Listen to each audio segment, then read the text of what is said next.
All right, everybody, here we go. Chapter 4 Access Control. Yay! Woo!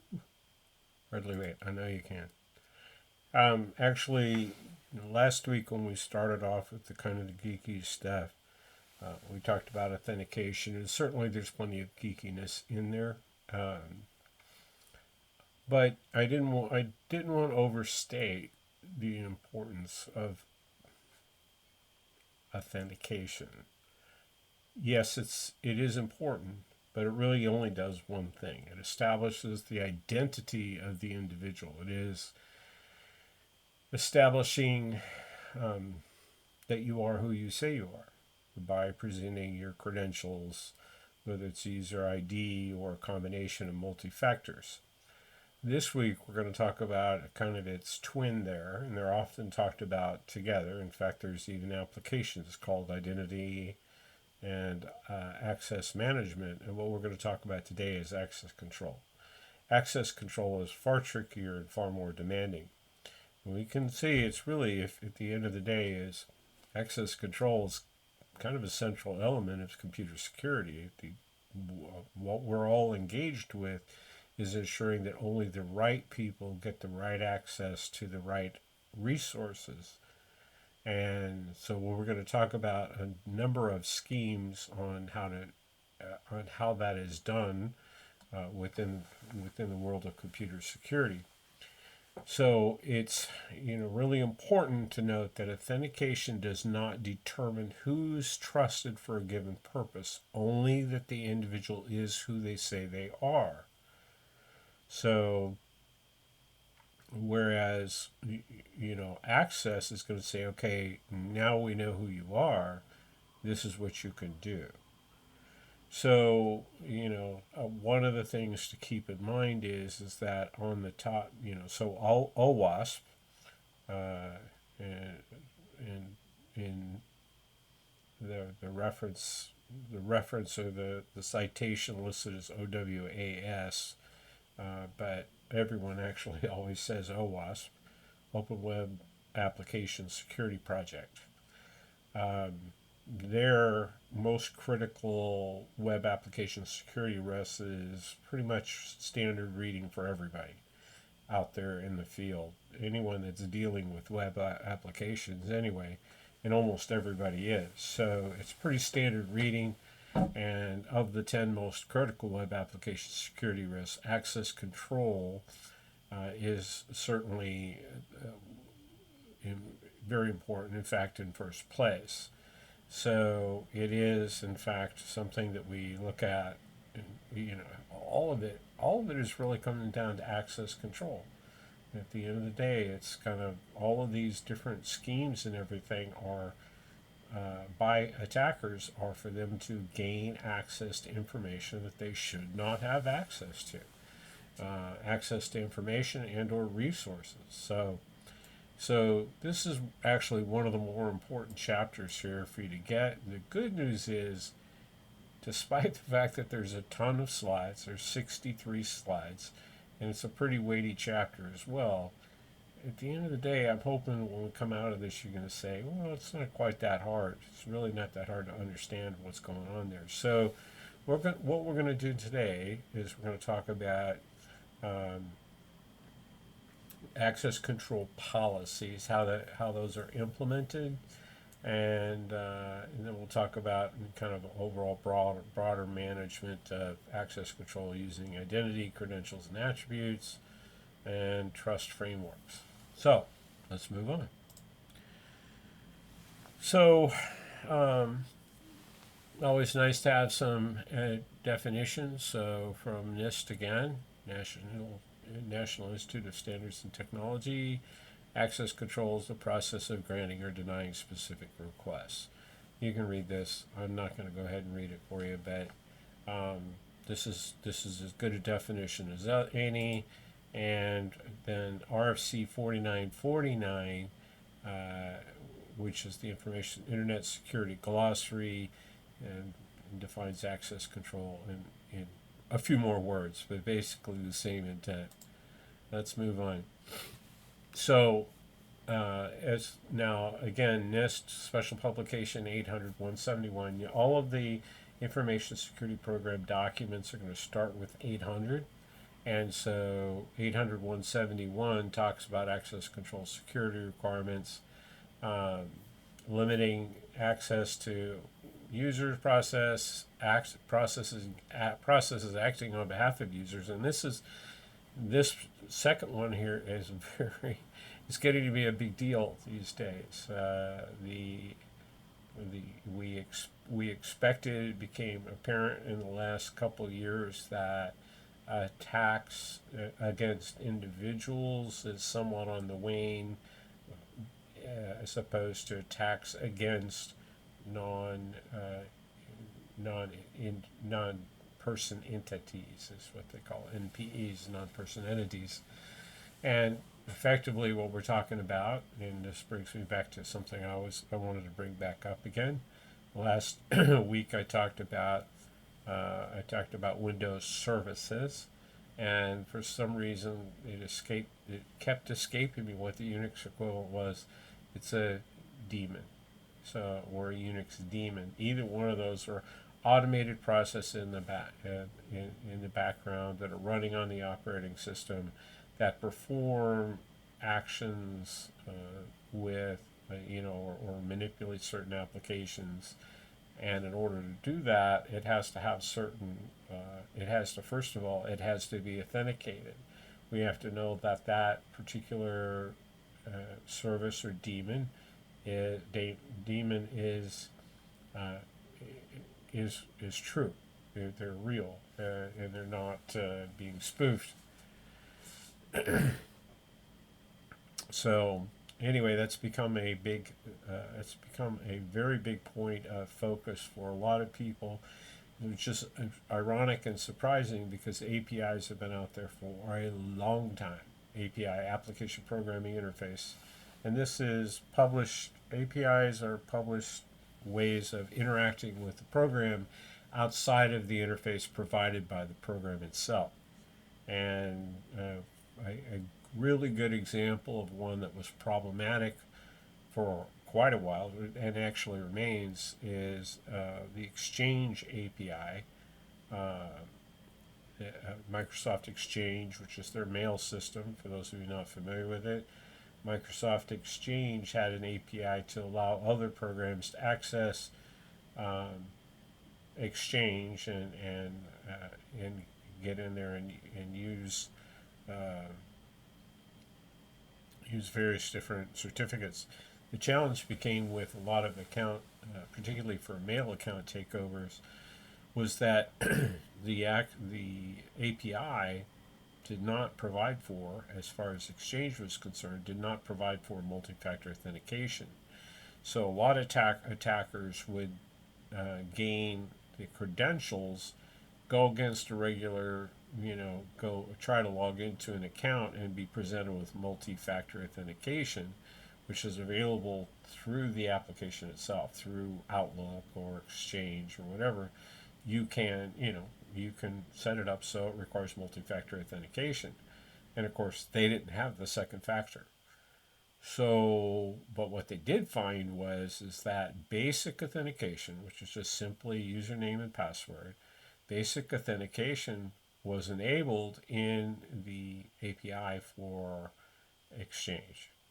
And so that became very, very problematic. And effectively, Microsoft never has closed the hole because the conditional access rules that force multi-factor authentication on the API are only available if you're using Exchange Online. And effectively, that was a gambit. In the end, Microsoft used it as a wedge to drive more and more people to Exchange Online as opposed to running their own Exchange servers. So it kind of gives you an idea of the kind of things that we have to worry about and things that we have to take care of. So, and again, it's all about ensuring that they're authorized access. So, and, limit systems to the types of transactions and functions that authorized users are permitted to execute. That's straightforward. Um, and separate duties. Yeah, you can read all of this stuff. Um, control the flow of in case you're not familiar with the abbreviation, is controlled unclassified information.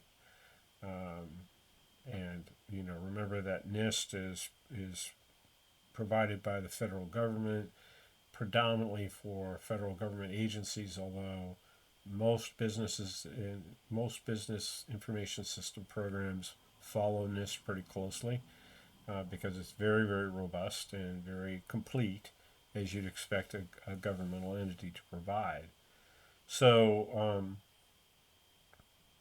separation of duties, one of those basic information security tenets out there. Separation of duties, least privilege should sound very familiar. You know, you should be using non-privileged accounts when accessing non-security functions. That's again least privilege. So an example of this that I've implemented at other companies is there are domain administrators that basically all godlike rights on Windows servers and systems, and essentially can do anything. And we changed that to they can elevate their privileges for a specific task, but it would send a report to pretty much all of the head people on the operations side, and also to security, so that if we saw something coming from someone in the middle of the night, it would be some hard questions would be asked pretty quickly, and we could quickly determine if there had been an issue there with someone escalating privileges that wasn't real, if an account had been compromised. Um, So preventing non-privileged users from nothing unusual. I mean, that makes sense. Limit unsuccessful logon attempts. And provides privacy and security notice consistent with CAUI rules. Those are, most of you have seen that somewhere along the line you've seen a banner that talks about this is a private system, can't access it, and predominantly that's there as a legal requirement. There have been people in the past that said, well, I didn't know I couldn't access the system. I got into it. This goes way back to the late 70s, early 80s, when there were people out there doing modem, war modems and stuff like that, and getting access to systems, and they'd get in there and fool around, and then, they'd get caught, and they'd go to, there'd be some kind of prosecution in there, and their thing was, I didn't know I couldn't be in there. So it became generally a rule, and most systems do this these days, is that they'll say it's a private system. If you're not an authorized user, get off now, blah, blah, blah, blah, blah. And then, there's kind of standard boilerplate for that. Session lock with hiding displays. You've all seen this, timeouts set. So your system will you'll go to screensaver after a period of time, and not as often done, but should be done, is terminating user sessions after some defined condition, usually timed. So you'll usually see something like a login screen, locked screen with 15 minutes of inactivity, and after an hour or two, basically log them off of everything. So, cryptography, monitor and control remote access sessions, particularly through RDP, and cryptographic mechanisms to protect the confidentiality of remote access sessions. In other words, so if you're doing remote access through RDP, it should be over a VPN. Because RDP itself is not a secure protocol. Remote access via managed access control points. Authorized remote execution, privileged commands, remote access, security relevant information. in this case, we're talking about secure. Again, the Unix command is slipping my mind. I haven't used Unix in a while. Secure telnet.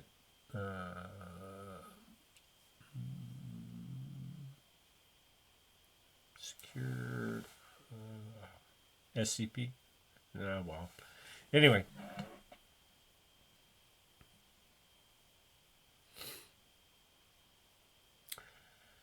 Wireless access with authentication and encryption. Wireless access was a shambles in the beginning, but it's gotten pretty strong over the years. And control connection to mobile devices. Encrypt CUI on mobile devices, mobile computing platforms, verify. So that's all mobile device management, which is a topic we'll probably get to later on. Verify and control mobile. So you can see all of it's controlled and classified information. So, all right. So in a broader sense, here's RFC 4949. So all computer security, again, in a broad sense, all computer security is concerned with access control. And, RFC 4949 provides this definition. Now, first of all, some of you may not be familiar with the term RFC. So just so you understand for that, RFC stands for Request for Comments. And so these are technical documents that describe the various internet standards. So anything, any protocol within the internet, including both TCP and IP, have RFCs that were originally published by the Internet Engineering Task Force, and scholars and interested parties would comment on those things and on that standard. The standard would be adjusted and reviewed and put out, and ultimately would be published as a final. And pretty much any particular protocol on the internet has a RFP associated with it. So as of the 12th of February, the latest was 9735. But I remember working with very, very early ones, 1200 and stuff like that, reviewing those as new. So anyway, so we're going to be talking about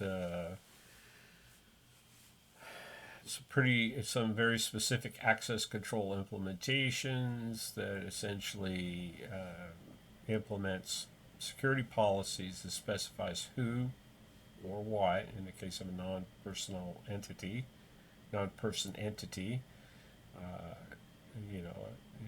that specifies who or what may have access to each system resource and the type of access that is permitted in each instance. So this all gets to be very repetitive, but the basic idea is pretty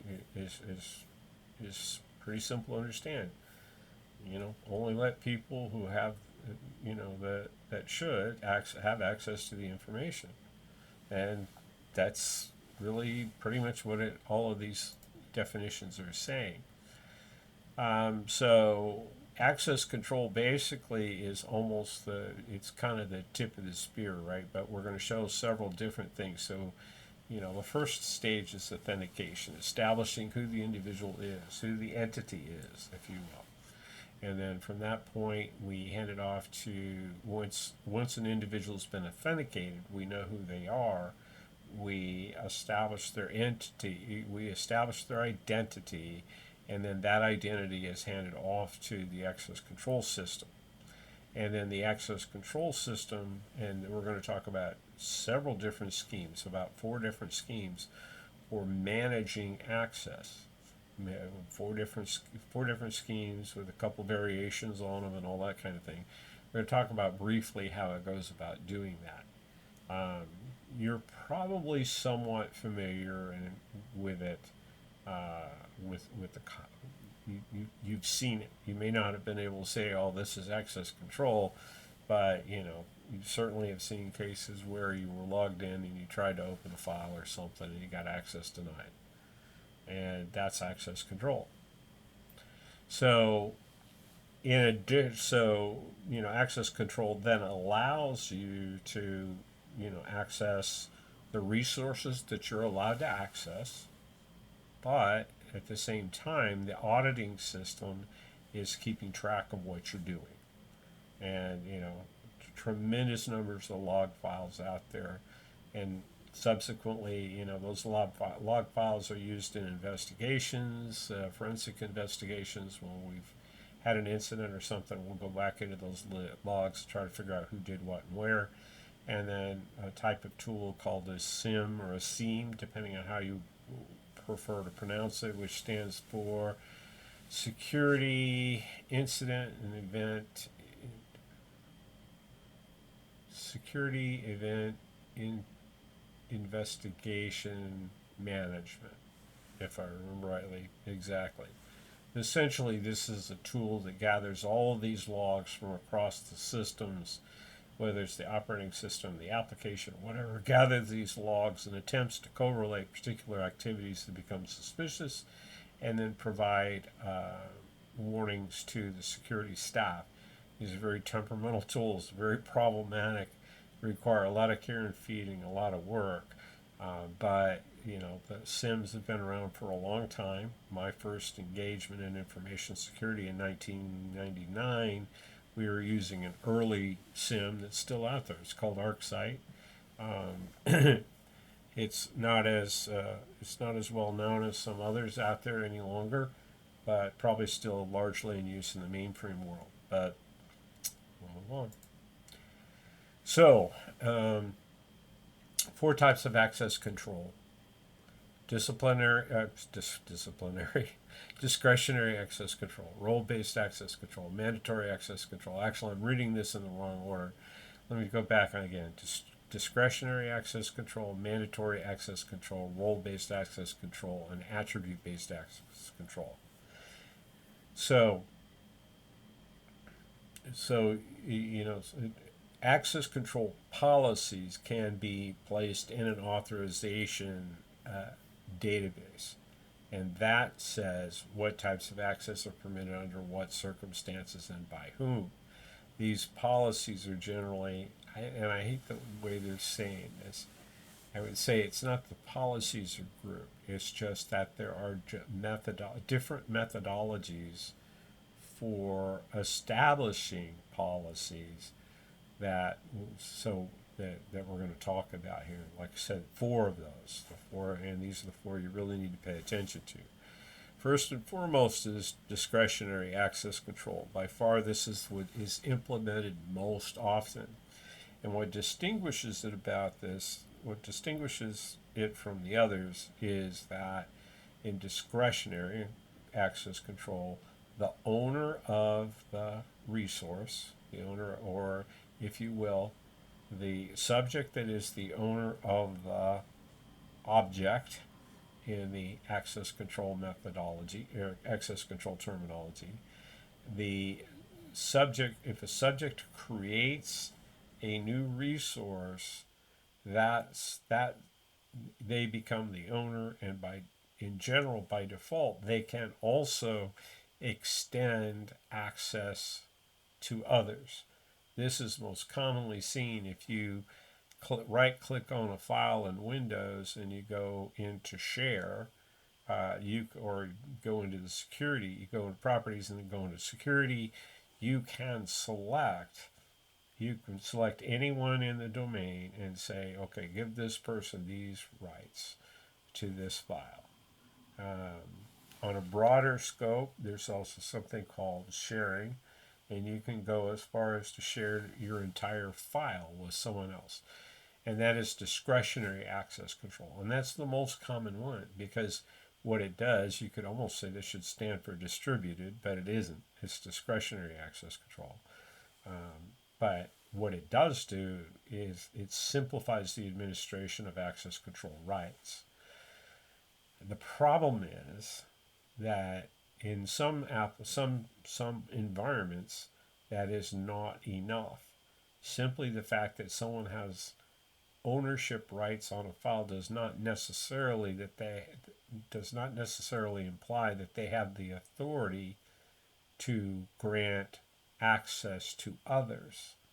And in particular, of course, we're really concerned about that is going to be in the governmental entities. So this was kind of discovered fairly early on. So discretionary access control was the first real access control, starting late 60s, early 70s when discretionary access control came out. It was very kind of basic in those days. And, it wasn't long before the military was going, hey, hey, hey, hey, just because Sergeant, Lane created a file that has information that we want protected does not mean that Sergeant Lane can make a determination on who should see the contents of that file. We don't want Sergeant Lane making that. We want Colonel Gonzalez making that decision. Okay? So a new scheme, a new methodology for access control, or a different methodology, a newer and different methodology came out called mandatory access control. And essentially what happens is that you have authorities that establish labels for files or other resources that say, who can get to it. And, so frequently, well, we'll get into that when we get into the deeper in there. So, and then role-based access control. Role-based access control kind of came out of the challenge. One of the challenges with the discretionary access control is it can get out of hand quickly. You've got all sorts of different users. You're naming individual users or groups, and those can spiral out of control quickly. So it was decided that and this is kind of along the line with one of the common sayings in security today is that identity is the new perimeter. And by that, what we're saying is that an individual or an entity itself, the rights and privileges, the access it has, the resources it controls, those are the things that we have to protect at that level, because we can no longer ensure that we have full control over the networks. We've seen this over and over and over again over the last 2 decades or so, where yes, we've made it harder and harder and harder for people to intrude into a network and gain access where they shouldn't. But right at present time, the general thought out there is you should, yes, you should try to prevent, inappropriate access. But if you can't do that, then what you need to be able to is detect and recover. And part of that thinking is also focusing more around protecting the the access and the identity. So it's protecting this, our electronic identity, if you will, out there, and preventing it from being compromised. And because once an electronic identity is compromised, depending on who the identity is associated with, it can carry an awful lot of weight. So no one is suggesting that we give up on network protection, but it tends to take second place around identity protection now. So anyway, that's role-based access control is another kind of take on access, and it's less about specific identities as much as it is that looking at the roles that people have. In many cases, this originally came out of trying to get some efficiencies in administration, to centralize some of it, right? So one of the biggest challenges that we have out there is something that we call privilege creep or rights creep. And that is that the longer an individual is with an organization, the more rights and privileges they tend to accrue, if not appropriately managed. So, for instance, if someone starts off as a customer service representative and they're there for 2-3 years and get promoted to a manager position, they gain privileges there. Then they go to work for accounts payable as a kind of a lateral move, and they're there for a while and they pick up access to the accounts payable system, and then later on they're moved into accounting, and they do accounts receivable for a while. And so, well, there's a challenge. This is the most common example used of separation of duties. And that is, you should never, ever, ever have someone who has the ability to create an invoice and pay an invoice, because then they can just create false invoices and pay them. Create false invoices that just happen to go to their bank account. And that is a very common fraud that's occurred many, many times over long before computers came around. But in particular nowadays, it's a real challenge. So, role-based access control was an attempt to simplify the administration of this by establishing, okay, we have 100 different types of workers in our company, and each of these workers should have these kinds of rights and nothing else. And so when they went from one to another, when they went from one position to another, then what would happen is they would automatically lose the rights to the old one and gain the rights to the new one. And, so you can do role-based access control in a discretionary system. No, you can't. So, I'm sorry, I was thinking about something else entirely. So, role-based access control limits that ability of an individual to determine who should have access to whatever work product they produce. We've seen nowadays there are a lot of identity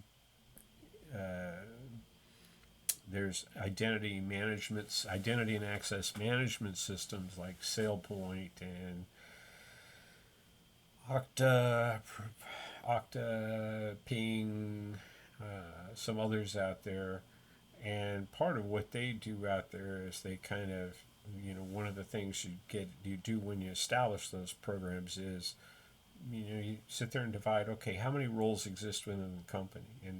And a very important thing to understand is you want that to be as few roles as you can get away with.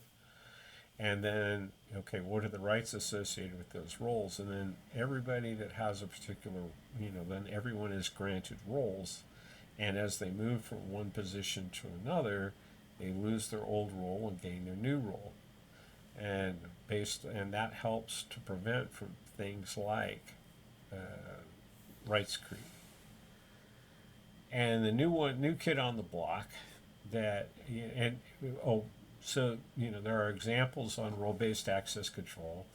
I'm particularly familiar with Oracle, right? So, back in the day, and I saw this going way back in the late 80s, early 90s, where you could assign a role to an individual, and that right and role had a lot of very specific rights to do particular things with particular assets. And you could have multiple roles, and this is one of those things that changes with RBAC. You could have multiple roles, but you would have some that were default roles and some you had to activate. And so we saw kind of that was a blend towards that. Nowadays, most of your IAM systems, Okta, Ping, SailPoint, and everything else, are going to, kind of strictly, this is your role. And as an individual, you could, in fact, have additional rights added on because some unique quality of your position. But again, once you move from that role to another role, you would lose all of your previous privileges and gain whatever was associated with the new role. Now, there's going to be a lot of those roles in there.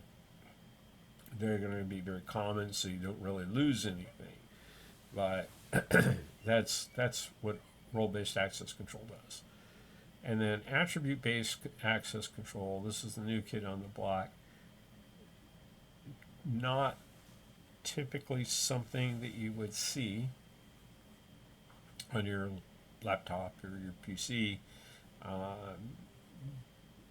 The I basically what attribute-based access control does, and when we get into the specifics, I'll be a little more detailed about this. But what it does is it adds more things to fine-tune what kind of access. So it is very similar to RBAC, but it can be more what we call fine-grained. And so I'll provide an example of that when we get to talking about it. So, as I kind of mentioned before, discretionary access control is kind of the standard, the traditional method of implementing access control. It is the standard access control mechanism within the Windows operating system and within Unix.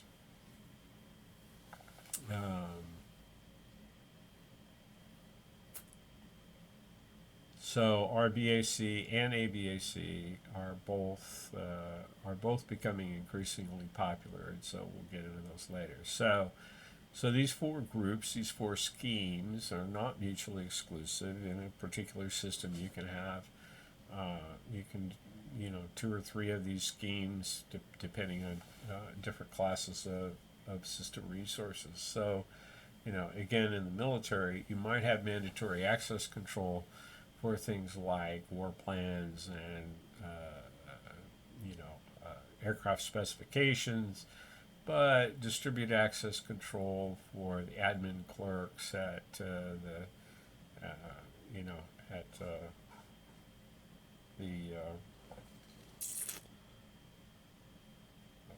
personnel in the personnel group, not so much. Your discretionary access control is probably okay. So subject, objects, and access rights. I already used I've used all three of these terms already in here, and these are all generalities. Subject is an entity.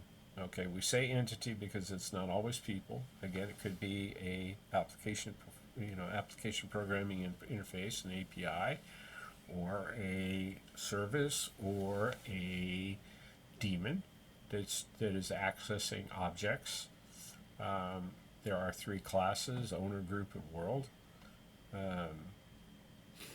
So again, basic elements of access control are subject, object, and access right. Those three things.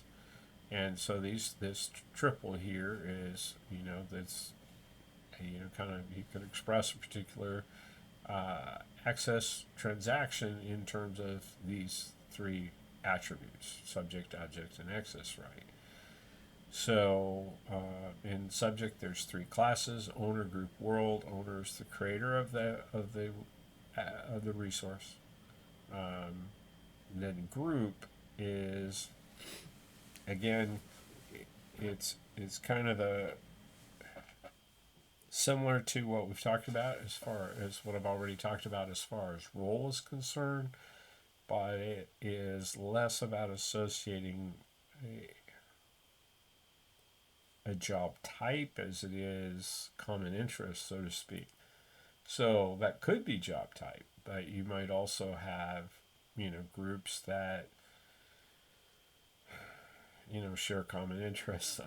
It's difficult to explain. It gets a little fuzzy in there, but, I would say we're going to spend some time on discretionary access control, and we'll get into that. But what this does is this allows us to specify a particular access right that is, and a particular access right associated with a group of people, or rather, well, with a group of people. So a group has members, and those members are entities. So you've got entities within a group. So let's think of one. So an entity within a group might be, um, you've got the IT group, right? And it's full of people in IT. And so there may be particular rights that everybody in IT should have. And so you can establish that those rights associated with that group, and your membership in that group means you inherit those rights. And then world, another way of just thinking about this is default. If you're not an owner and you're not a member of a group that has this privilege, then you fall into the world group. And in some cases, again, think of things like a news board. Okay, you want everyone to have access to it. The default is read for everybody, but when you get to who can write it, who can delete it, who can create them, maybe not so much. So world is by default, and in general, world is going to have the least privileges of anything. And in some cases, world may not have privileges. On some things, the importance of that particular asset is to be protected, and there is no default access of any kind. You have to have very explicit assets. So you think of something in the military, say, being top secret, you certainly wouldn't have any kind of world access to it. So anyway, object is, okay, what are we worried about? Access,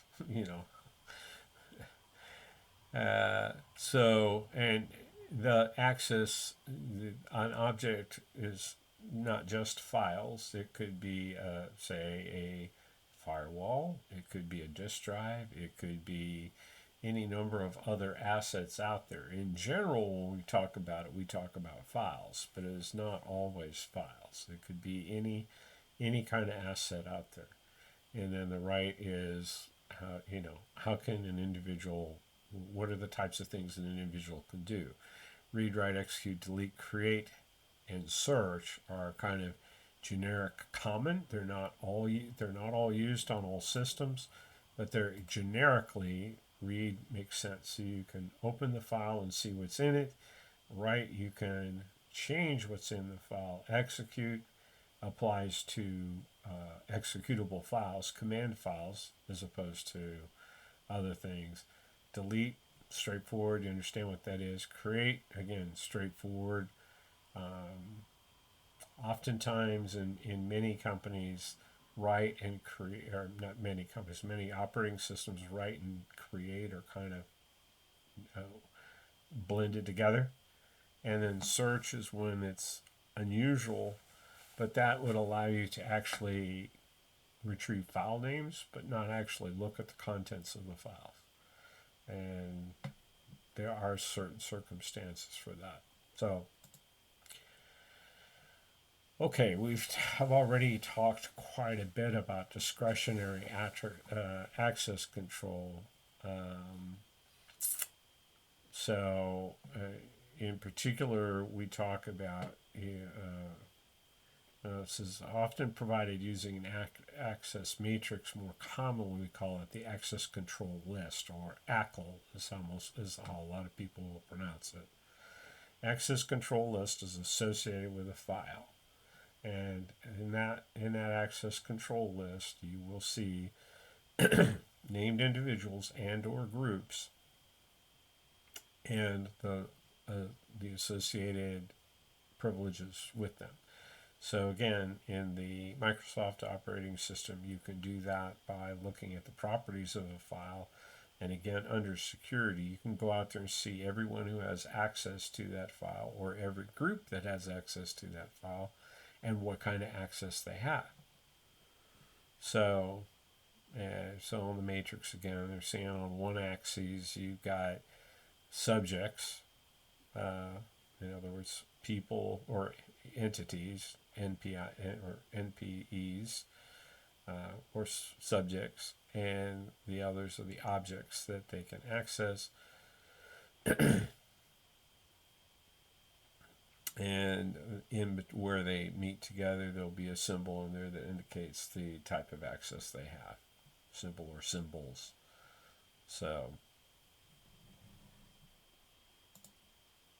here's an example of one. User A, B, C all have access of different types to file 1. User A has no access to file 2.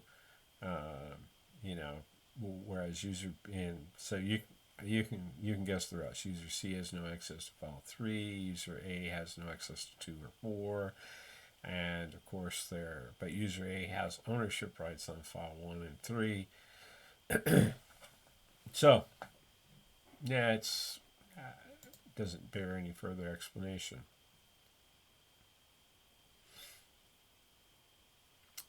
So if you think about the number of assets that exist and the number of people that exist in many organizations, many large organizations, that can be a very sparse matrix after a while. So you've got 12,000 employees and 50,000 different assets, billions of assets. Because if you think about it in files, the last company I worked at, we were pretty close to a petabyte worth of data that we had out there in files, billions of files. Excuse me. Or many hundreds of millions of files. I forget exactly how many, but the essence of it is, okay, for each and every one of those, you've got to have an access control list that may list 5 people, or 6 groups, or others will have all. So if you think about what that matrix would look like, it could be quite sparse, which is not necessarily efficient, but that's there. So just remember, the ACL is going to list the users and their permitted rights. It also could have a default or public entry. And this, and the essence of it is that, again, users are not explicitly listed as having special rights, may have some default rights. Usually that's limited to nothing more than read, sometime, and that's it. That's almost all you would ever see in a public. Excuse me. Allergies kicking up. All right. So ACLs have been around for a long time. Originally, actually, I've heard it more commonly used as a term. ACLs commonly more used as a term associated with firewalls, but it's also that files systems probably preceded firewalls by a bit. Anyway, I wouldn't. It has a discussion in here about capabilities versus resource and all that kind of stuff.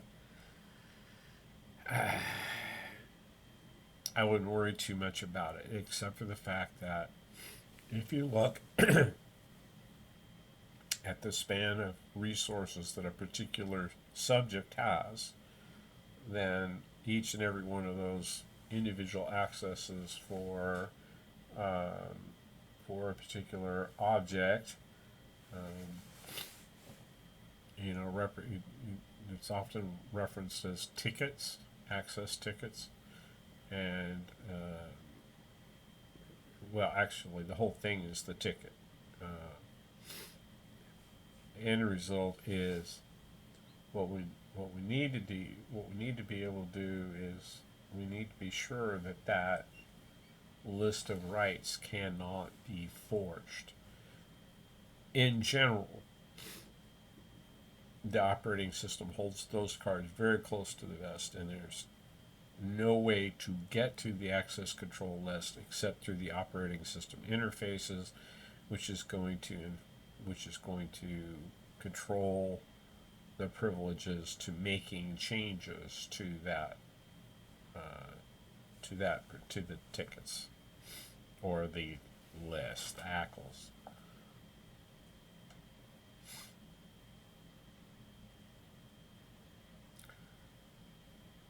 So yeah, he talks about, you know,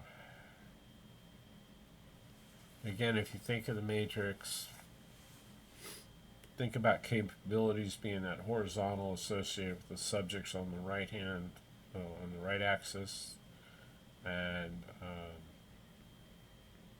the asset on the vertical. So, if you've got an ACL, it's easy to determine the rights for a given user, but a little more difficult to determine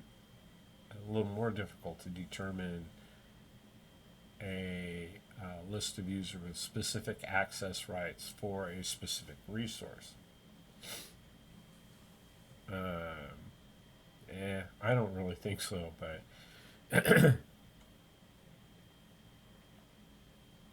okay. So, um, another approach is, honestly, these different matrices and stuff like that, this is maybe interesting from a theoretical perspective. From a practical perspective, we don't really care. You kind of work with what you got. And so let's go on into there. Um,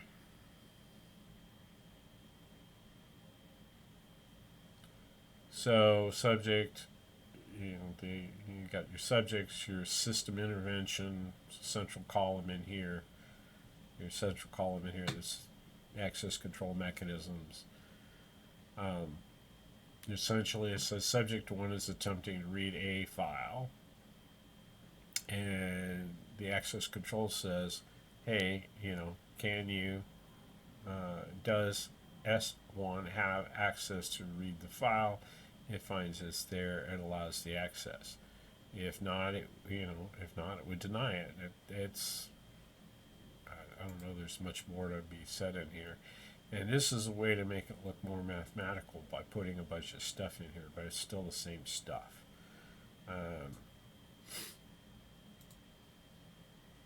And we're not going to go through that. If you're very interested in the theory of that, spend as much time as you want in there. I can tell you that that's not the kind of thing you would see on the CISSP exam. More along the lines of understanding the concepts here. Anyway,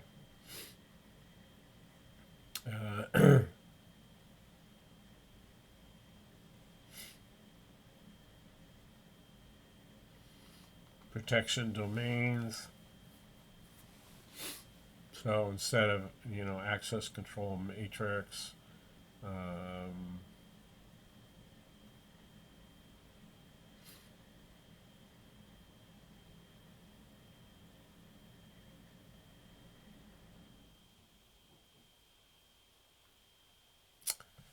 yeah. So the big thing here in this particular thing is the user can spawn processes with a subset of the access rights of the user.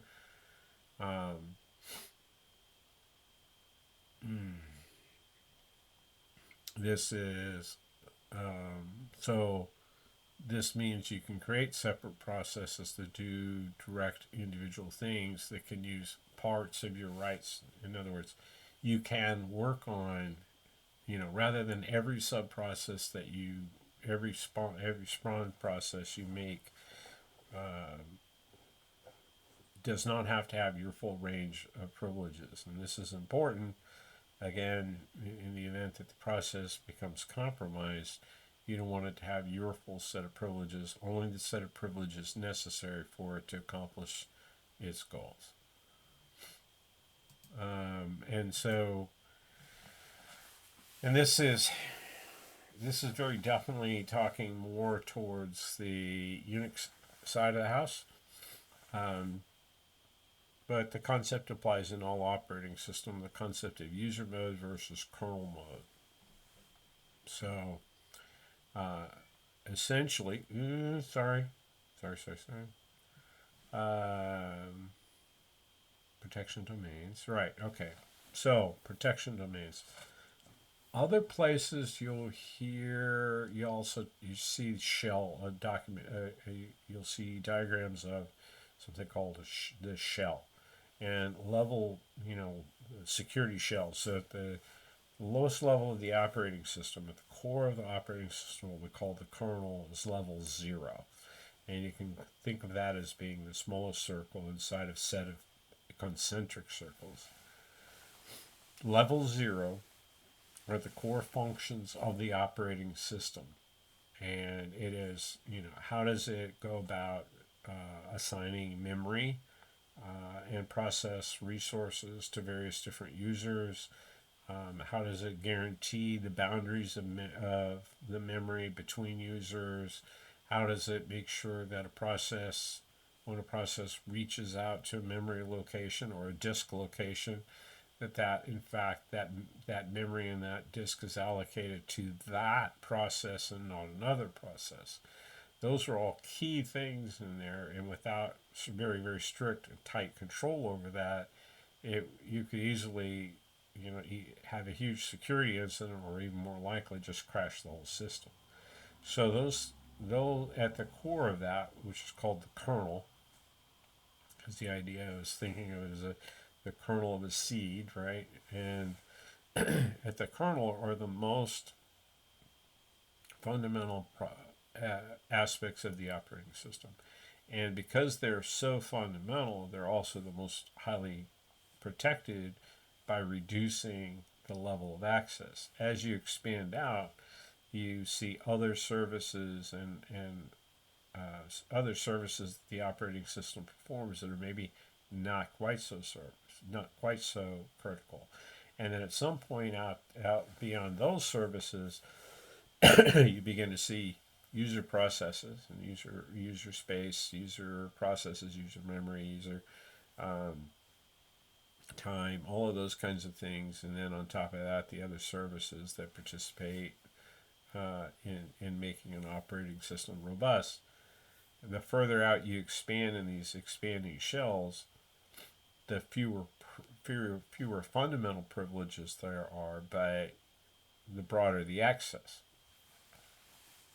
So, so we have in this particular example, we're just providing really two different levels, and the kernel mode are those very very critical ones that say, yes, this particular process can write to this location, or this process has been assigned this set of this amount of memory, and this process now has access to this processor.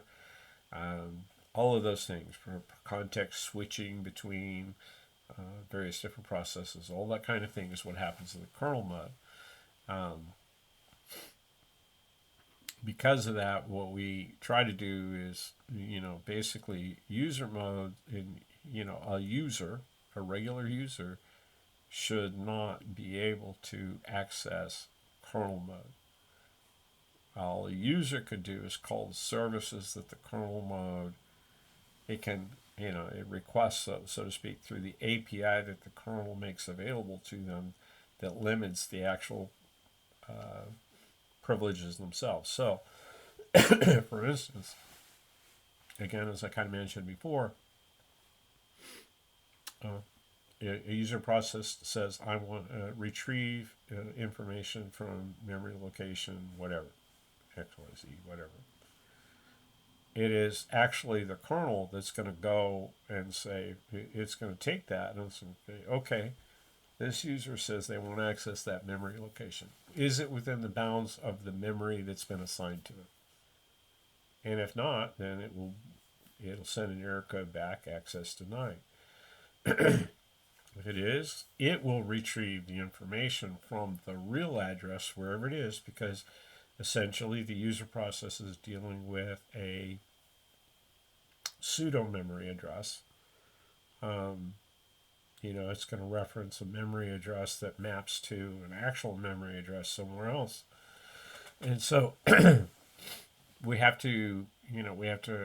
we're seeing in kernel mode, you have ultimate cosmic power, right?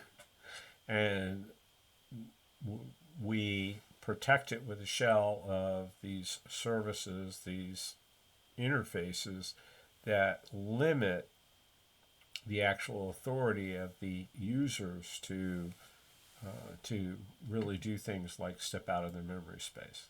Now, later on,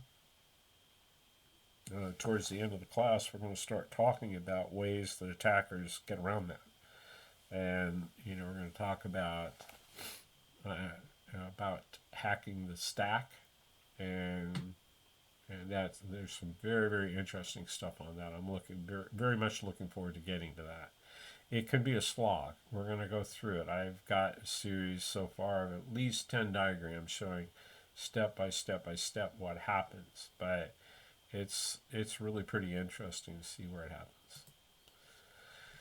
So Unix file access control and Windows access control is pretty similar. Depends on, file access control and file systems. Windows has many variations of file systems because it evolved over time. Starting with the original, I think it was FAT16, I think was the original. And no, sorry. It was a Windows File Access System, then it was FAT16, then FAT32, then NTFS. Unix has largely been, I'd like to say there is a single Unix system, Unix file system, but in reality, of course, because Unix has multiple flavors, there's slightly different flavors out there, but they're all pretty much based on Unix version 7.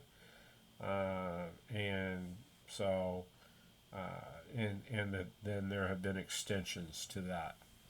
So essentially, we can talk about this. So what happens is that the operating system uses something called inodes, an index node, which has a control structure, and that control structure is written on disk somewhere, and it has key information needed by the operating system for that file. The one inode per file, attributes, permissions, and control are in the node. On the disk, there's an inode table or inode list that contains the inodes of all the files in the system. When a file is opened, its node is brought into the main memory and stored. So directories are structured. This, honestly, if you were looking into a Windows file system, this is not entirely, it's still basically the same idea. On Windows, directories, for instance, directories are simply files that contain pointers to files. And some of those files that it points to could be directories themselves, and those directories could point to files or directories. And so this kind of tree mechanism is very, very common in file systems.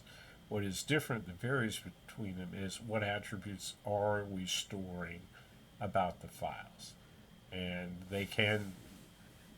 they're all going to have the same basic things, but there are different flavors for sure. So this is a breakdown of what Unix file access control looks like in there. So you get the owner class, group class, and everything, what those privileges are, and then associated with. So every user has a unique user ID and their primary group ID, which is kind of, as I said, that group is a collection of users that all have a common privilege that have common privileges to common assets, and so um, identifies what group they may belong to, and so and then generally we have read, write, and execute within Unix. So Unix is pretty simple as far as the types of privileges that are out there. Again, write and create are basically the same command within Unix. Read's pretty much the same with everything, every file system out there. Execute's pretty much the same, but write, read, write, execute. Trying to remember, notice there's no delete. So if you have write privilege, that means you can change it, you can create it, and you can delete it. So it's very simple compared to read, write, execute, delete in Windows or other operating systems. So users have an ID associated with them. Groups have a ID associated with an owner. There's an owner ID that is the user ID of the individual who created it.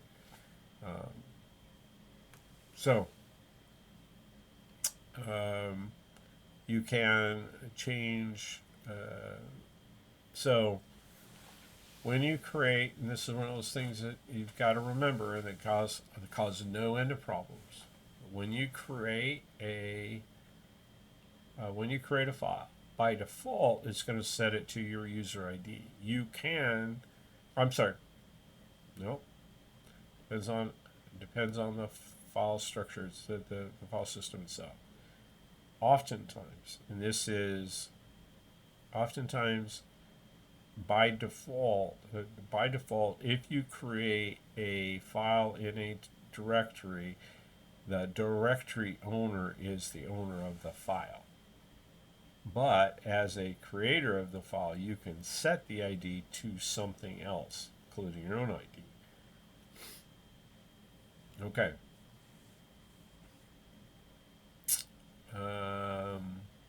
Set group ID is, again, allows you to, this is discretionary, to say, not only do I want, these individuals to have access, but maybe I want to assign access to a group. And sticky bit is generally not used so much as it originally was. However,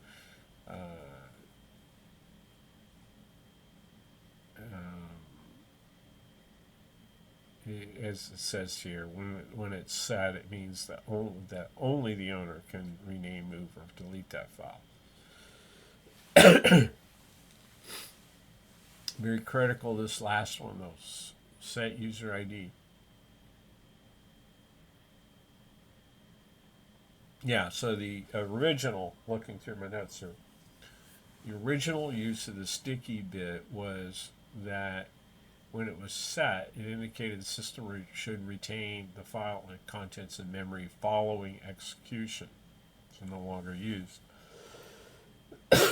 When applied to a directory, though, it specifies that only the owner of the file of any file in the directory can rename, move, or delete the file. And this is used predominantly in shared temporary directories. Now, superuser, often called root in Unix, is exempt from any file access control constraints and has system-wide access. So it's really critical to understand, though. You got to be really careful about this one. Well, first of all, you've got to have the privileges to actually set the user ID to superuser. And if you do that, okay, there are no file access control constraints. This can be very, very detrimental. This can be very bad. It can be really great if you're a developer, because if you're having access control problems in your program, you just set it to superuser, and all of a sudden you have no access control problems at all. But you've also created a huge security hole. And this is one of those things where oftentimes you have to go back and educate developers that, hey, yeah, I know you're having access control problems. You need to figure out why you were having access control problems. What were the access permissions allowed for that asset? And should you have those? If you should have those, this should maybe be a member of a group, or it should have specific access, but you never do it by setting the UID for the program to being super user. Because, again, at that point, if an attacker gains control of that particular process, now they have super user privileges by default. So, anyway, huge deal. And as I say in my notes here, it's a common problem with developers who do not understand the file system. Setting the program UID to super user will eliminate your access problems, but creates huge security problems. But hey, the program works. That's not going to be very good. So we spent a lot of time working with developers and training them on that. And in fact, hopefully in most cases, usually what happens is they'll make a claim for I need to be able to set super user access on the development machine, and so that I can troubleshoot. And they promise that they're going to go back and remove that, but to be honest, they probably forgot. I don't think any of them do it maliciously necessarily, although that would be a fun backdoor. The end of the day is, no. So, I think for most of us security folks, we don't want developers to have super user access to any system, no matter what they're working on. And in general, this is a fairly simple setup compared to others. It may not be.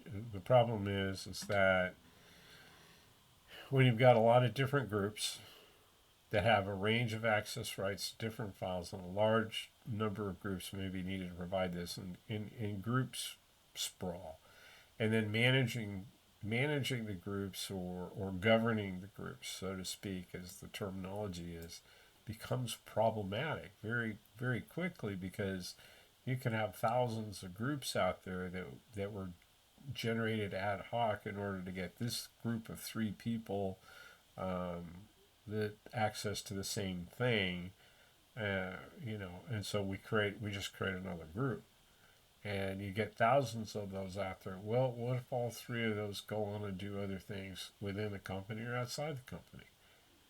Well, what happens to that group? Well, who knows? No one's managing those things, so it becomes a real big problem. And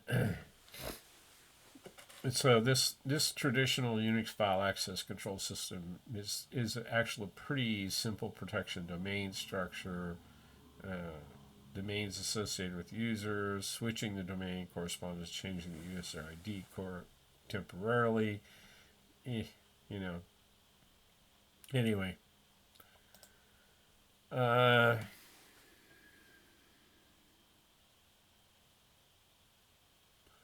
So let's go to groups. So modern Unix-based operating systems. So there's 1,000 of them out there. Even OS X is Unix-based.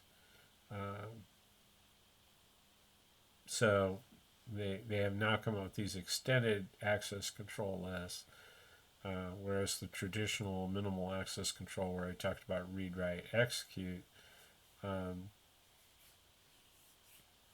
allows an administrator to assign a list of Unix user IDs and groups to a file, and any number of groups, user groups, can be associated with a file with the read, write, execute bits set in however ways they need to be. So the file, so a file may not need an ACL. In other words, an ACL is something that you can, that can be created, but it's, it becomes, well, it becomes an administrative, it's still a lot of administrative overhead. And again, it's this kind of administrative overhead that led to RBAC. So,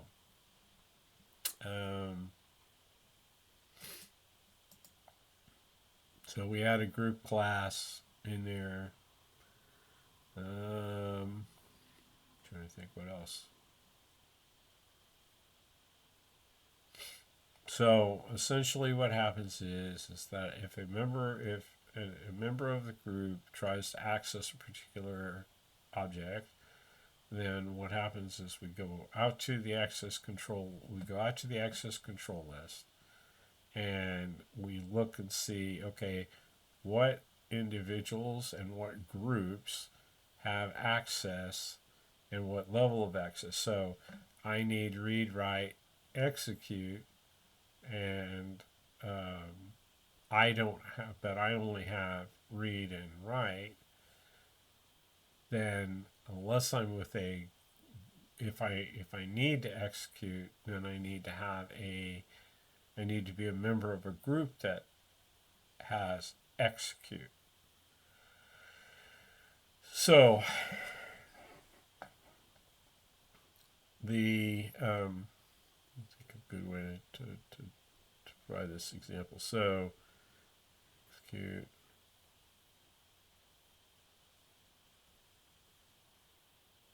Oh, so the important thing to understand is that the operating system is going to go through this ACL list and see all that apply to the user. And if any of them have read, write, execute, then they're going to be able to do what they need to do. Whether it's in their individual rights or in the individual rights or privileges, or in the group, and it's going to find the one that is most conclusive. And so if it can find one that has all of the requirements, it's going to use that, and it doesn't really matter what the other ones there. So only one entry determines the access. And then once it's got that entry, if the matching entry contains sufficient permissions, then the process, it doesn't matter that there are potentially other group entries that have the permissions. The one that contains the requested permissions is picked. And it's the first one that comes up. It doesn't matter because, of course, if we'd picked one of the others, you'd still have the same permissions. However, the real critical one is if no matching group entries contain the requested permissions, access will be denied no matter what entry is picked. So, when I say all of that, it seems like that should be fairly evident, but I think the wording makes it more complex than it really is. So, again, in summary, it's going to look through all of the potential access that's out there. And it's going to find, it's going to go candidate 1, 2, 3, 4, 5, and it's going to go through all of those access control lists and associated with that user or the groups that user involves, that user is a member of. And if it can find one that provides the permissions, you get access. It doesn't matter which one. If it's one you're associated with, if it's one you're a member of, or it's associated with you directly, you're going to get it. The only time you're not going to get access is if it searches through everything and it can't find anything that has the combination of privileges. That's it. Okay, mandatory access control. The difference here is that you've got a regulatory authority that establishes labels associated with each file. So you think this is it's still an ACL. The only difference is this is created by an authority out there, someone, someone or some office or some system that can say, okay, here are the here's what this file has, and so is it, I've heard further explanations along the lines of, say, so the military uses a system of, typically uses top secret, secret, and restricted, and then public. There used to be one out there too called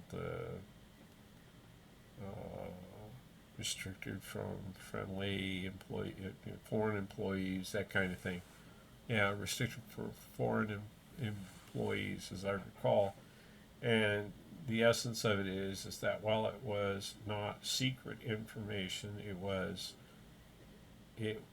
it wasn't it was stuff that we didn't necessarily want foreign employees of the U.S. government to be aware of. I'm not even sure if that's still a thing anymore out there. But the essence of it is that if you have access to a secret, say you have access to a secret level, and I don't want to put that one.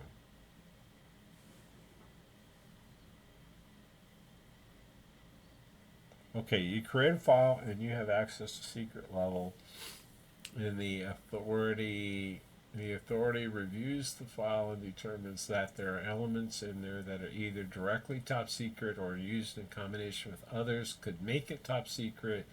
It could escalate it to top secret, and you wouldn't be able to see it anymore. So, anyway, it's kind of how that works.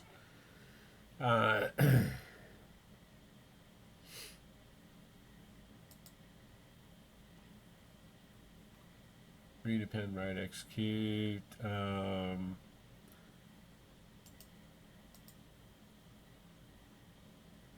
So no read up. So if you have secret, you can't read top secret. If you have public, you can't read secret or top secret, and you cannot write down, and that's a really critical thing. I have secret clearance, and I am writing a secret document, and I decide to save it in the unclassified category. Doesn't work. It's not going to let you do that.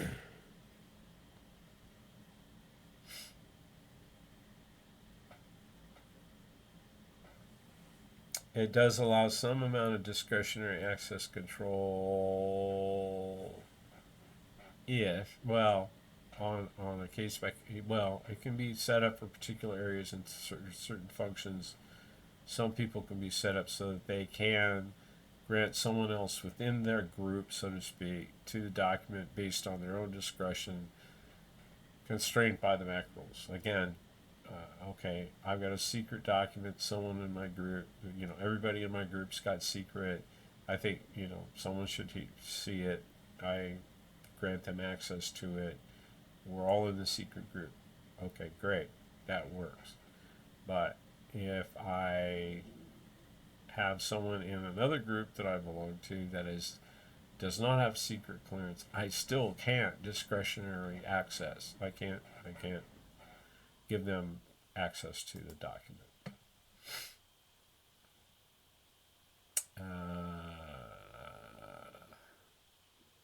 This stuff in here, interesting. I don't have anything to add to it, so we'll just move on. And mandatory integrity control, different, same thing, different flavor.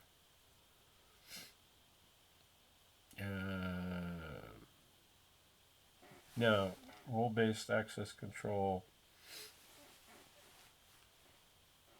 instead of associating privileges with roles, associating privileges with users, the privileges are associated with a particular role.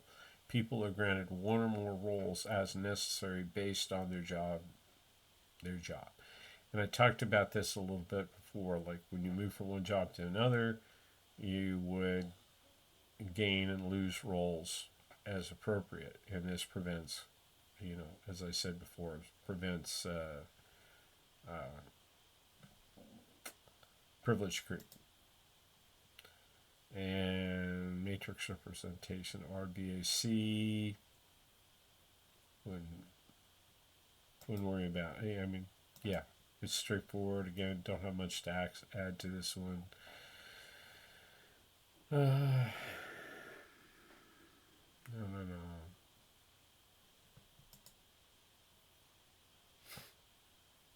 So this is worth mentioning real briefly in here. It just helps you understand that, again, why you might have multiple roles as you move through the uh, as you move from. So look at this diagram from bottom to top.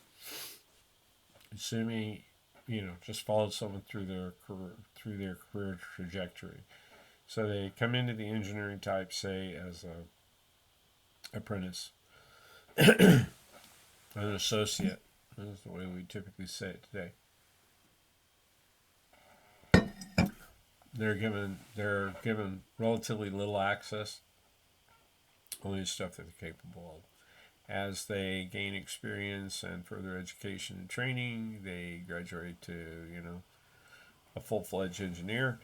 They need further rights, access to other systems and other information and data, and then at different forks in the road, going on the left, engineer one, they could become a production engineer or quality engineer, which would be a different set of groups, different set of rights, because they're going to be using slightly different systems. But a project lead may have production engineers and quality engineers working for them, so a project lead may need the privileges of both production and quality engineers. And then, of course, director would need all of the privileges that his project leads have, which would in turn be things that the project lead had inherited from their different production and quality engineers underneath there. That's effectively it. Attribute-based control. Constraints. One of the things RBAC offers in there. So, again, role-based access control is becoming more and more popular because it's a cleaner administration management, and you can apply a lot of automation to it. One of the other pieces out there is something called constraints, and as it talks about, and this is very powerful when you think about it. And again, this goes back to some of my examples about separation of duties. So you've got mutually exclusive roles. So someone that has the role of accounts payable cannot also have the role of accounts receivable. Again, should not have the ability to create an invoice and pay an invoice. Cardinality, maximum number of people in the role, or the maximum number of roles an individual can have. Either way you look at that. And then prerequisite roles, you can only have a role if you've already had some other specific role before it. And those things, I think they're fairly straightforward to understand why that would be very useful. And it does make administration a lot easier. Attribute-based access control. This is not terribly different from RBAC, except for the fact that we add in, what we did was we add in different fine-grained capabilities in there. The ability to,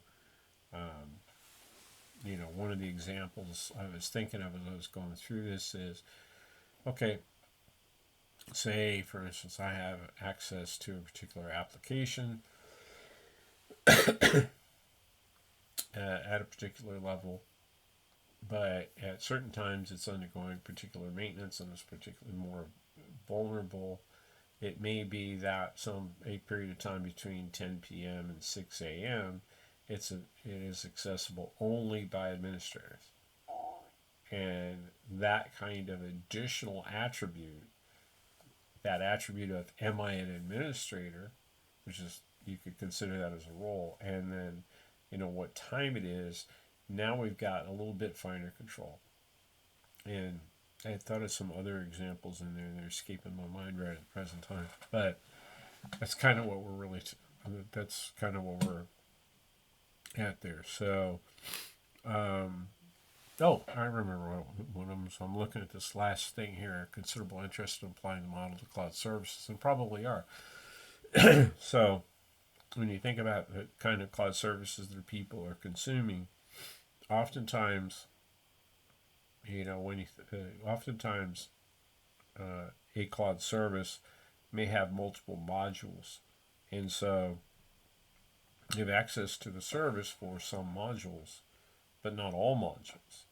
Or maybe you forgot to pay the bill for one of the modules, and so it's going to temporarily. So you could put that attribute as, okay, you put that attribute, or you paid up to date, So, there's two attributes in there. You've got a license for the module, and are you paid up on that module? And so if you think about it, you can add a lot more attributes associated with just membership in a group and what your role is. So, I think it was more of an extension of RBAC than something entirely different.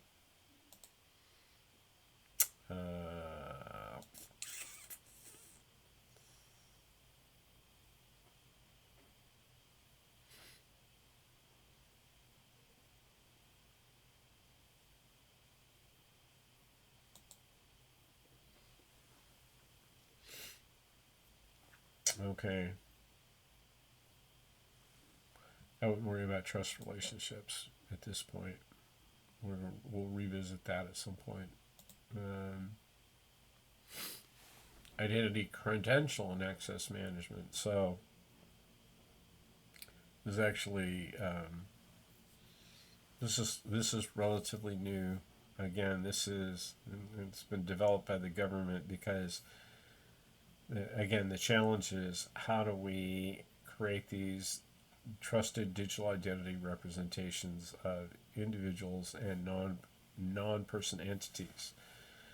And that is, the solution is to bind them to particular credentials. So, and then it says an object is a data structure that authoritatively binds an identity to a token possessed and controlled by a subscriber. What is that saying? It's saying that,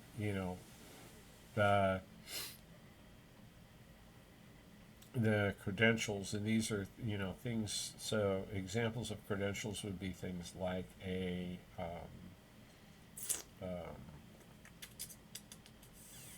certificate, like you'd use in encryption.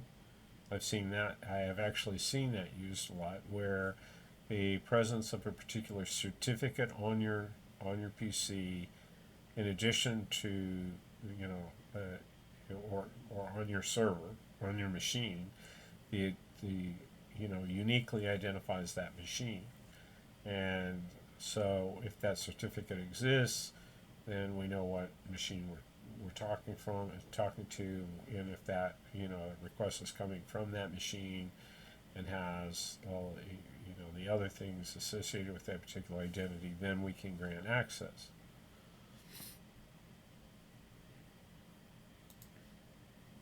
So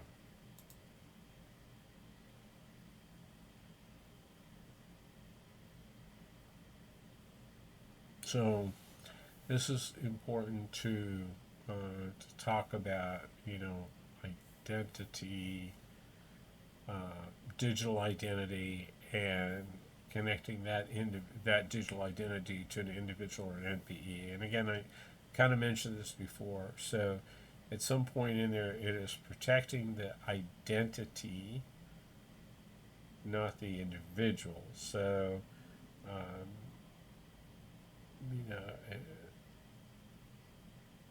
enterprise identity records are not tied to job duties. They just become attributes of that entity. So it is, this is Ted Lane, who is an instructor. Midwestern State University, blah, blah, blah, blah, blah. Those are all attributes of my enterprise identity record, and allows uh, much finer control of where this is really coming from. So, and we collect that data during onboarding and create a certificate or create a credential that is tied to that particular identity, and there you go. Uh, Associated. So one of those places that's happening is where you see these credentials are things like smart cards and I mentioned the keys before, digital certificates. Well, I mentioned the digital certificates before, cryptographic keys. Um, so uh, smart cards are not so commonly used in the civilian world, but I have seen them an awful lot in the government, particularly on the military side. I've seen a lot of the guys that I know that are in, they have to access their systems. They have to have their particular card that has they have every, their passwords and everything else, but they also have to have their card, their digital ID. So again, it's a multi-factor, something you have and something you know.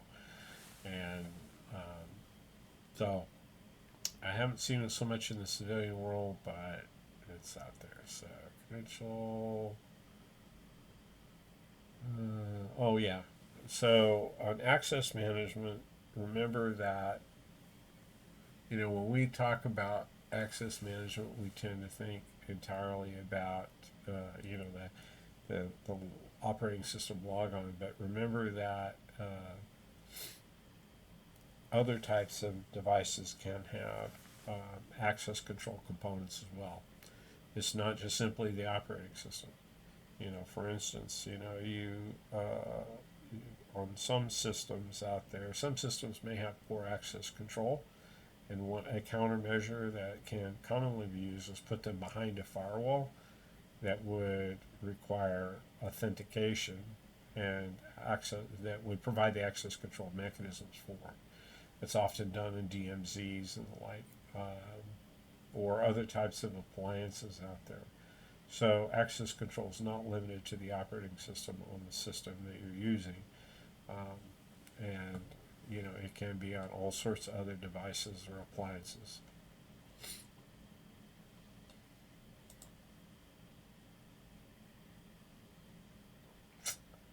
And we're not going to get into support elements. Federation, we mentioned this in the authentication portion quite a bit. Federations made a lot of movement in the last several years, courtesy of our friends at Microsoft and Google and some of the other entities out there that offer federation services. And essentially, this allows you to, well, you've probably all seen it. You've seen that you sign on to an application or on a website or whatever, and it says, do you sign in with Google? You click it, and Google and the publisher of the application communicate behind the scenes using SAML or what's the other one? There's a couple different protocols out there for federated identity management. SAML's one of them. I'm trying to remember. There's an open something. Anyway, they coordinate between them. They coordinate, enough from from what the organization is asking for, goes to the provider, in this case Google, and says, hey, who is this cat? This is who we think he is. Or do you agree? And Google comes back and says, here's everything we know about him. And it agrees. So I'm not gonna actually require that individual to give me the same information over and over and over again. So you guys have probably seen this multiple times out there. And identity federation is becoming very, very critical. And it's going to talk through the process in here on this. I don't know that it's necessarily important that you, I mean, understand the basic idea here, but, and it is useful and it's becoming more and more important, but I wouldn't spend a ton of time on trying to get through here. So, this is really kind of the end. That's what I thought. We're at the end. So, let me kind of go through a quick summary. What did we cover? The access control principles, and subjects, objects, and access rights, discretionary access control, and then we talked about mandatory access control, role-based access control, attribute-based access control, and a little bit about Unix file access control, and compared a little bit with what we see in Windows. Ultimately, in the end, they're very similar. And so that's, let's see, what else? Again, didn't spend much time on identity, credential, and access management trust frameworks. Those are interesting and important, but the real key, what we really want you to get, is understanding basic access control right at present time. So, without further ado, I'll let you go. This one's not quite the record, I don't think, but anyway, have a great day. Bye.